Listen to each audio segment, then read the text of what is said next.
God never leaves his chosen ones without covering, for his nature is faithfulness, his character is steadfast love, and his promises are yes and amen.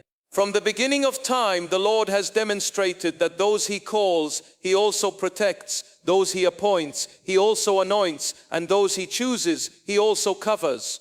To be chosen by God is not simply to be set apart for a task, but to be carried under his wings, shielded from destruction and preserved for destiny. Many times the journey of the chosen is not easy, for the enemy wages war against them more fiercely than against others. But even in the darkest valleys, the chosen ones are never uncovered. The hand of the Almighty is a covering that shields, guides, and secures. When we look at the story of Israel, we see how God covered his people with a pillar of cloud by day and a pillar of fire by night. This was not just protection from enemies, but also divine assurance that his presence was their shelter. Though they walked through wilderness, barren lands, and seasons of uncertainty, they were never left exposed to the snares of the enemy. That same God who covered Israel covers his chosen ones today. It may not always come in visible pillars of fire, but it comes in unseen favor, in divine interventions, in closed doors that keep us from harm, and in supernatural provisions that sustain us when the world expects us to fail. God's covering is not merely external, it is deeply personal. He clothes the spirit of his chosen with strength, peace, and wisdom. He places angels around them as ministering spirits to keep them from stumbling. The chosen ones often face storms and trials, yet even the storms become classrooms where the covering of God is revealed. A storm may rage, but the chosen cannot be drowned. Fire may burn, but the chosen cannot be consumed. Like Shadrach, Meshach, and Abednego in the furnace, the covering of God is a fourth man in the fire, preserving and protecting when all odds are stacked against them.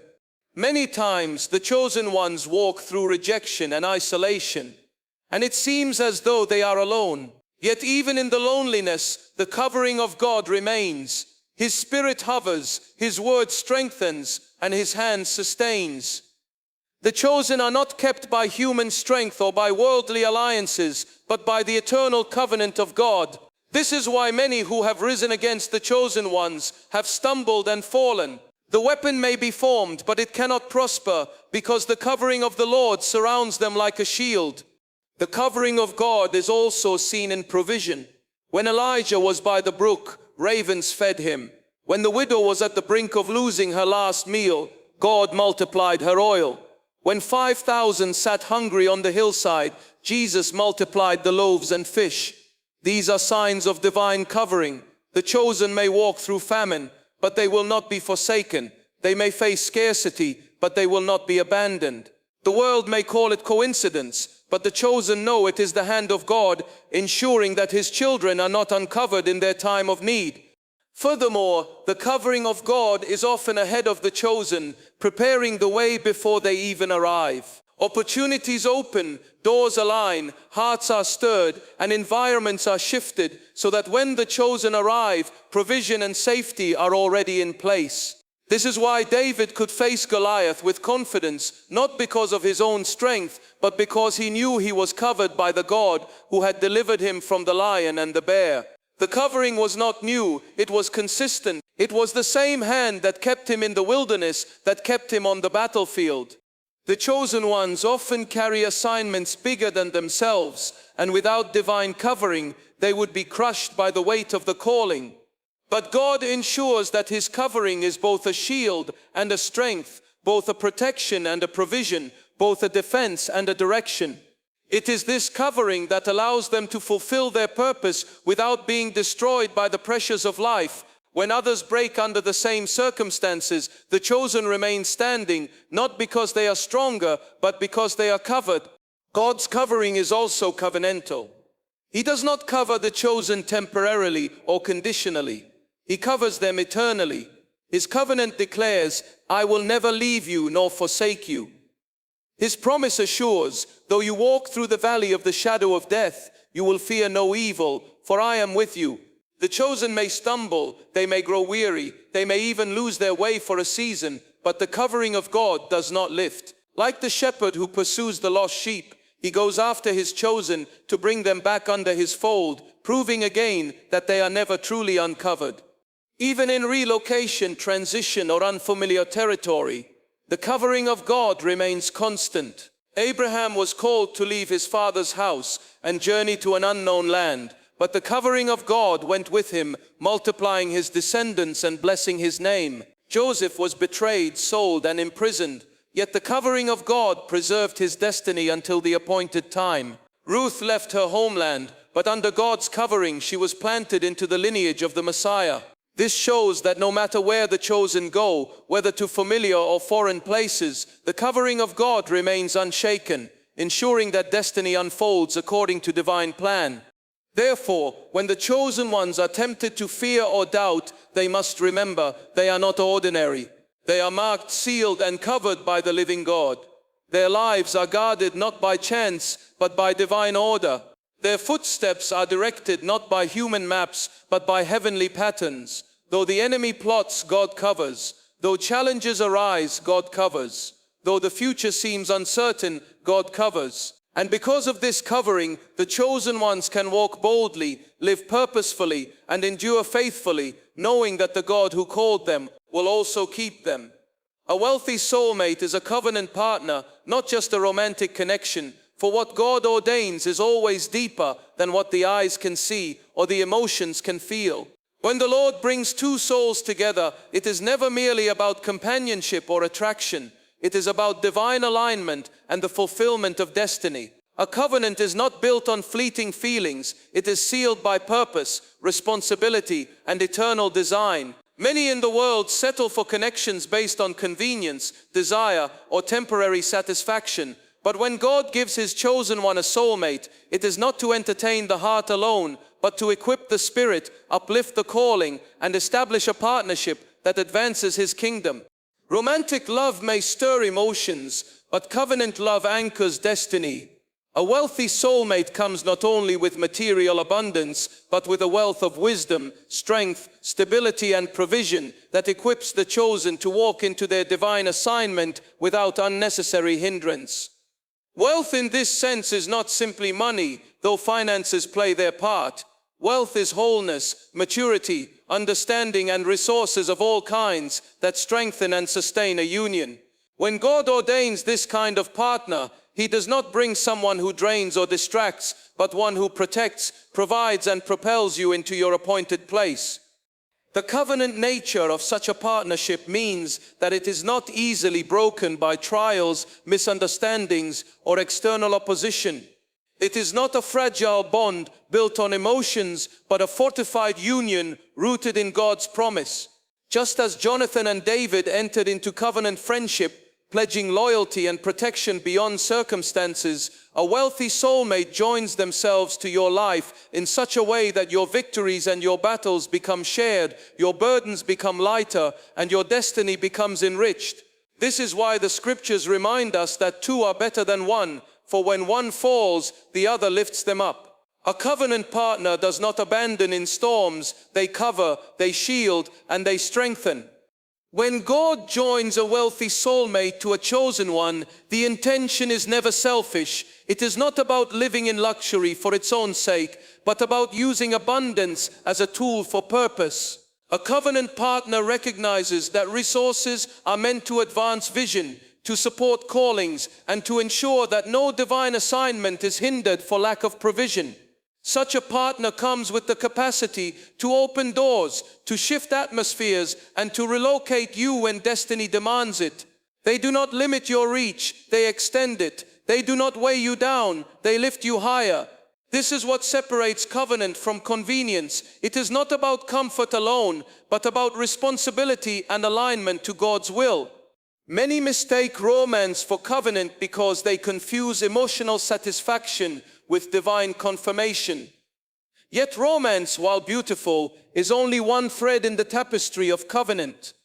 Covenant runs deeper, securing a bond that lasts when feelings fluctuate, when seasons shift, and when trials arise. A wealthy soulmate will not leave when the journey becomes difficult, nor will they abandon when sacrifices are required.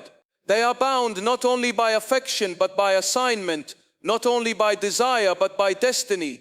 Their wealth enables them to sustain what God has planted, but it is their covenantal heart that ensures faithfulness and endurance through all things. Covenant partners are destiny protectors. They see what others do not see, they hear what others do not hear, and they guard what others cannot guard. Their wealth provides safety from unnecessary battles, but their covenant loyalty ensures that you never stand alone in the fight. God does not give his chosen ones fragile connections that will collapse under pressure. He gives them sturdy, wealthy soulmates who can withstand storms, carry responsibility, and shield the vision from attacks. This is why many chosen ones endure long seasons of waiting. The delay is not denial, but preparation for a covenant bond that is worth more than fleeting romance. Such a soulmate is not a distraction, but a divine covering. They are not an idol to replace God, but a vessel through which God demonstrates his faithfulness. Their wealth is not for boasting, but for building, not for vanity, but for vision. In their presence, you find not just affection, but direction, not just passion, but purpose. They understand that their abundance is not theirs alone, but entrusted to them to support and strengthen their covenant partner, ensuring that nothing is lacking in the fulfillment of divine calling. To be joined with a wealthy soulmate is to step into a partnership where the resources of heaven and earth converge. It is a relationship where prayer and provision meet, where love and loyalty merge, and where destiny and discipline intertwine. It is a union that does not collapse under trials, but grows stronger in them, because covenant has roots that romance alone cannot supply. When feelings fade, covenant remains. When challenges come, covenant endures. When seasons change, covenant holds fast. Therefore, a wealthy soulmate must be seen for who they are. A covenant partner, not merely a romantic connection. Romance may ignite the flame, but covenant keeps it burning. Wealth may provide the means, but covenant gives it meaning. This kind of partner is a divine answer, a manifestation of God's promise, and a living testimony that the chosen ones are never left alone, unprotected or unsupported. Their presence in your life is not by chance, but by covenant. Not for convenience, but for eternal purpose. They are more than a lover. They are a protector, a provider, a relocator, and above all, a covenant gift from the hand of God. ChatGPT said, "True wealth is more than finances, for money is only one expression of provision, but the fullness of wealth extends far beyond numbers in an account or treasures stored in vaults. Wealth in its truest sense is wholeness, peace, wisdom, favor, health, love, and alignment with God's divine purpose. To reduce wealth only to material abundance is to misunderstand the heart of the Creator, who desires that his children prosper in every dimension of life. Scripture tells us that the blessing of the Lord makes rich, and he adds no sorrow with it. This richness is not limited to silver or gold, but is a completeness of life that sustains the soul, blesses the body, and empowers the spirit. There are many who have great financial resources, but live in poverty of spirit, brokenness of heart, and emptiness of purpose. They may dwell in mansions, yet lack peace, dine on delicacies, yet suffer restlessness, and wear fine garments, yet remain clothed in loneliness. This shows us clearly that finances alone cannot define true wealth. A wealthy soul is one that walks in righteousness, carries peace that surpasses understanding, and dwells in contentment regardless of circumstance. True wealth is a life ordered by God where provision flows, but more importantly, where purpose thrives and joy remains unshaken. When God speaks of blessing his people with wealth, he does not speak of fleeting riches, but of an inheritance that cannot be stolen or destroyed. True wealth is health that sustains the body to fulfill destiny, wisdom that directs decisions to prosper, and favor that opens doors no man can shut. It is family bonds that nurture, friendships that uplift, and love that endures. It is the ability to lay your head down at night without fear, knowing you are covered, secure, and guided by God's hand. This is wealth no bank can hold and no thief can steal. Financial riches without wisdom often lead to ruin, but wisdom without finances can still sustain a soul in contentment. Consider Solomon, who was granted wisdom before he was granted riches. His wealth was not the beginning, wisdom was. That wisdom drew resources, honor, and influence, because true wealth always begins with what cannot be purchased. A man or woman of true wealth is rich in character, abundant in grace, and overflowing in understanding. These treasures cannot be measured in currency, yet they carry more value than all the riches of the earth. True wealth is also found in relationships. To walk in covenant friendships, healthy family ties, and godly partnerships is to carry a kind of wealth that finances alone can never create. Many who pursue only money lose relationships along the way, and in their old age they sit surrounded by possessions but starved of love. Yet one moment of genuine love, one word of encouragement, one embrace of trust is a form of wealth that exceeds the value of gold. To be chosen by God and planted among those who care for your destiny is to be rich indeed. Another dimension of true wealth is peace. The world often equates wealth with luxury and excess, but many of the wealthiest in finances are restless, sleepless, and anxious. True wealth, however, is the ability to rest in peace of mind and heart, knowing that God is in control. Peace cannot be bought, it is given by the Spirit. It is the wealth of walking through storms without fear, enduring trials without despair, and facing uncertainty with confidence. This wealth sustains far more than money ever could, for when peace reigns in the heart, joy and strength abound in every season. Health, too, is a treasure of true wealth. A frail body cannot fully enjoy even the greatest financial inheritance. To wake each morning with strength, to move without pain, to breathe with ease, these are riches beyond comprehension. Many spend their money desperately trying to buy health once it is lost, proving that true wealth begins with the ability to live whole in body and spirit. When God blesses His chosen ones with health, He is granting them the capacity to fulfill purpose with energy and vitality that money alone could never guarantee. True wealth also lies in purpose. To know why you were born, to walk in alignment with your calling, and to live each day moving toward eternal significance is a richness beyond measure. A person of purpose may not always have overflowing finances, but their life is abundant in impact, fulfillment, and legacy. Wealth is not the luxury of possessions, but the richness of meaning when every action and decision builds toward a destiny that outlives you. This is the kind of wealth that carries into eternity, for purpose never dies with the body but leaves its mark on generations. Favor is another hidden dimension of wealth. One moment of favor can accomplish what years of labor cannot. To be in the right place at the right time, to meet the right people, to have doors open that should have remained closed, that is true wealth in motion. Favor creates opportunities that finances alone cannot secure. Many have money yet cannot find joy, influence, or acceptance. But one touch of favor from God elevates, promotes, and establishes in ways that money could never purchase. Ultimately, true wealth is the blessing of God's presence. To walk with Him, to know Him, and to have His Spirit dwell within is the highest form of riches. No amount of money can replace the comfort of His voice, the assurance of His love, and the protection of His hand. The chosen ones understand this truth, that while finances are useful and necessary, they are only a small part of the wealth God intends for His children. The fullness of wealth is a life lived in abundance of peace, love, purpose, health, wisdom, and favor. It is wholeness in every dimension, secured not by possessions, but by the covenant promises of God.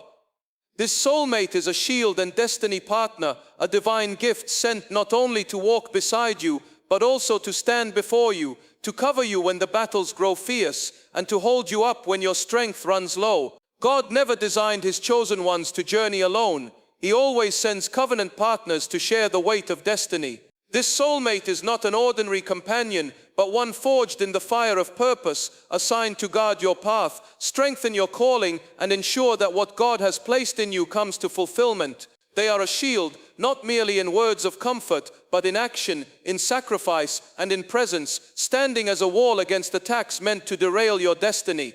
The chosen ones are often targets of intense warfare because their lives carry divine assignments. The enemy knows that if he can isolate, discourage, or weaken them, he can hinder the manifestation of their calling. But when God joins a shield like Soulmate to their lives, every arrow aimed at them meets resistance. A shield absorbs blows, deflects weapons, and prevents fatal wounds. In the same way, this soulmate does not allow every attack to touch you directly. Their prayers cover you, their wisdom guards you, and their strength protects you in moments when you feel vulnerable. They stand watch with discernment, seeing threats you may not even notice, and they step in as a protector of both your heart and your destiny.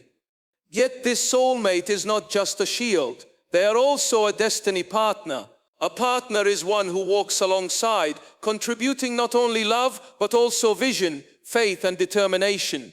They do not watch passively as life unfolds. They engage actively, carrying part of the load, investing in the calling, and aligning their own journey with yours so that both purposes move forward together. A destiny partner is not a spectator, but a builder. Not one who drains, but one who deposits. Not one who hinders, but one who accelerates. God assigns such a partner so that the chosen do not walk with unnecessary delays, but move in divine acceleration toward the fulfillment of their calling. The strength of this soulmate is found not only in their ability to shield, but also in their unwavering loyalty. They do not stand with you only in times of celebration, but they remain anchored when storms come.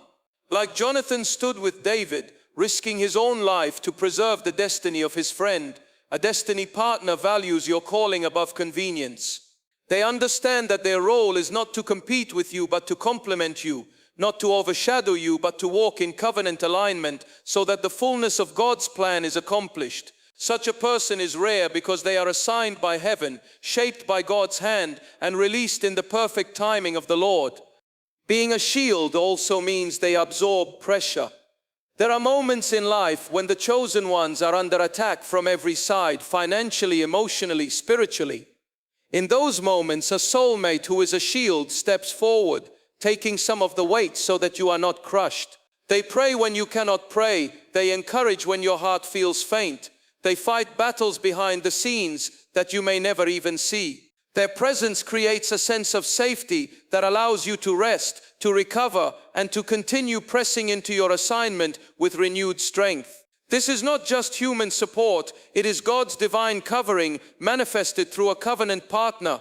But shielding is not only about defense. A shield is also a symbol of confidence. When you know you are shielded, you are able to step forward boldly into battles you would have otherwise feared.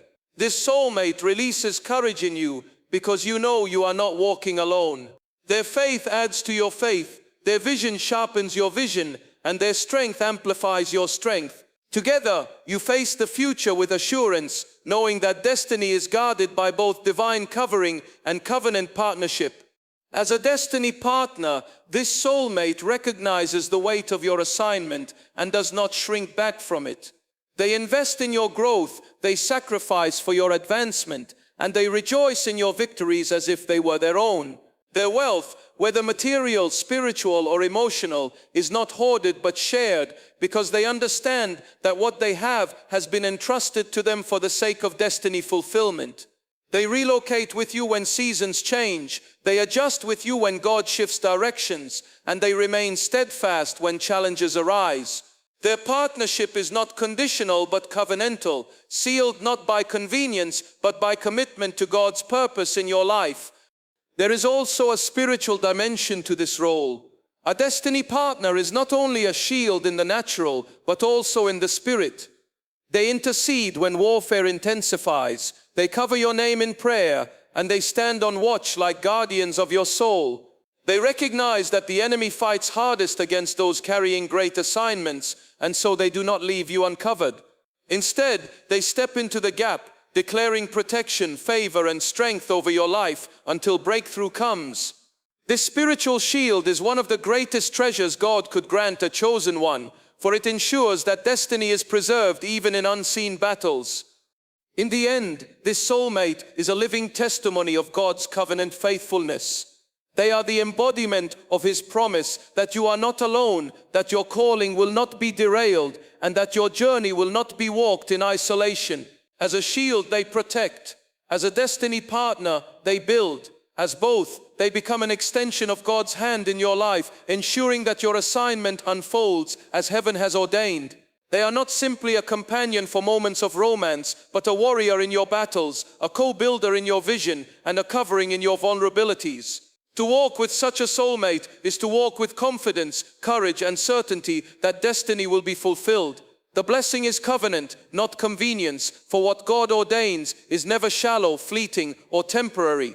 Human nature often seeks what is easy, what feels good for a moment, or what satisfies immediate desires, but God's blessings are weightier, eternal, and rooted in His unshakable promises. Convenience is fragile, it bends with circumstances and crumbles when challenges arise. Covenant, however, is anchored in divine faithfulness, sealed by sacrifice, and sustained by purpose. To be blessed by God is to be invited into covenant, where His presence, His provision, and His promises are bound to you, not because it is easy, but because it is eternal. Many in the world mistake blessings for conveniences. They equate blessing with everything going smoothly, doors opening instantly, and life flowing without resistance. But true blessing is deeper than comfort. True blessing is alignment with God's will, even when it requires sacrifice, perseverance, and faith. Covenant blessing means that God remains faithful to His word, even when storms come, even when the journey is long, and even when opposition rises against you. It is not convenience because it does not bend to human schedules or preferences. It unfolds according to God's timing and design, ensuring that His greater purpose is fulfilled in and through your life. Covenant blessings are built on relationship, not transaction. Convenience looks for quick results with minimal investment, but covenant requires devotion, obedience, and trust. When God blessed Abraham, He did not promise a life of ease. He promised descendants, nations, and inheritance. Yet to receive this, Abraham had to leave his homeland, walk by faith, and endure seasons of waiting. The blessing was covenantal. It demanded faithfulness, but it also guaranteed fulfillment. In the same way, when God blesses His chosen ones, He does not hand them temporary pleasures that vanish like morning dew. He gives them promises that stretch across generations, blessings that outlive their lifetime, and covenants that cannot be broken by time or trial. Convenience benefits you for a moment, but covenant transforms your entire destiny. A convenient connection may bring temporary happiness, but a covenant partner brings eternal alignment. A convenient provision may satisfy for a season, but covenant provision sustains for a lifetime. This is why the blessings of God cannot be reduced to mere conveniences. They are too weighty, too enduring, too costly. A covenant blessing demands your commitment, your perseverance, and your obedience, because it is not about satisfying a momentary need, but about securing eternal destiny. The chosen ones often learn this truth through waiting. Waiting seasons reveal whether you are seeking convenience or covenant. Convenience wants answers now, blessings instantly, results without process. Covenant, however, teaches you to trust the timing of God, to endure the wilderness, and to remain faithful even when the promise feels delayed. Those who only seek convenience walk away when the journey grows difficult. Those who understand covenant remain steadfast, knowing that what God has spoken will come to pass. The covenant blessing may take time, but it cannot fail because it is sealed by God Himself. Covenant also carries responsibility. A blessing of convenience may require nothing of you beyond enjoyment, but a covenant blessing demands stewardship, faithfulness, and alignment with God's ways. When God blesses you with influence, it is not for your comfort, but for His kingdom. When He blesses you with resources, it is not merely for your luxury, but for the fulfillment of divine assignments. When He blesses you with a soulmate, it is not only for romance, but for protection, provision, and relocation into destiny. To receive covenant blessings is to accept responsibility for their purpose. They are not toys for entertainment, they are tools for destiny. This is why covenant blessings cannot be destroyed by trials. Convenience collapses when challenged, but covenant grows stronger under pressure. When Joseph was thrown into a pit, betrayed and imprisoned, the blessing on his life did not disappear.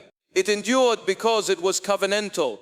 When David was hunted by Saul, living in caves and exiled from the throne, the promise of kingship did not vanish. It remained because it was covenantal. When Israel was enslaved in Egypt, the covenant God made with Abraham still held power, and at the appointed time deliverance came. This is the difference between convenience and covenant. The former fades under fire, the latter is refined by it. The covenant blessing is also generational. Convenience ends when the moment ends, but covenant continues to speak even after your life is over. God told Abraham that his descendants would inherit the land, and even when Abraham himself did not see the fullness, the covenant endured across generations. A blessing of convenience would have ended with Abraham, but covenant was written into his lineage. Likewise, when God blesses his chosen ones today, he blesses in ways that ripple through their families, their communities, and their legacies. Covenant ensures that your obedience today secures blessings for tomorrow. When you understand that blessing is covenant, not convenience, you begin to live with a different posture. You stop chasing what feels good in the moment and start pursuing what aligns with God's eternal promises. You stop measuring blessing by ease and start recognizing it by endurance. You stop being discouraged when trials come because you understand that covenant blessings are proven in the fire. This understanding matures your faith, deepens your trust, and anchors your soul in the faithfulness of God. To be chosen by God is to live under covenant, not convenience. It means your blessings may require endurance, but they are unshakable. It means your promises may take time, but they are unstoppable. It means your journey may be costly, but the outcome is eternal. Convenience fades, but covenant remains. Convenience satisfies for a moment, but covenant sustains for generations. Convenience may look attractive, but covenant carries true weight and glory. To walk in covenant blessing is to know that no matter what storms arise, no matter what delays occur, no matter what battles you face, the blessing is secure because it is bound to God himself and he cannot fail. Preparation is required, for the blessings of God do not fall into the hands of the unready. When the Lord chooses to release his promises, he looks for vessels that are prepared, hearts that are aligned, and minds that are renewed.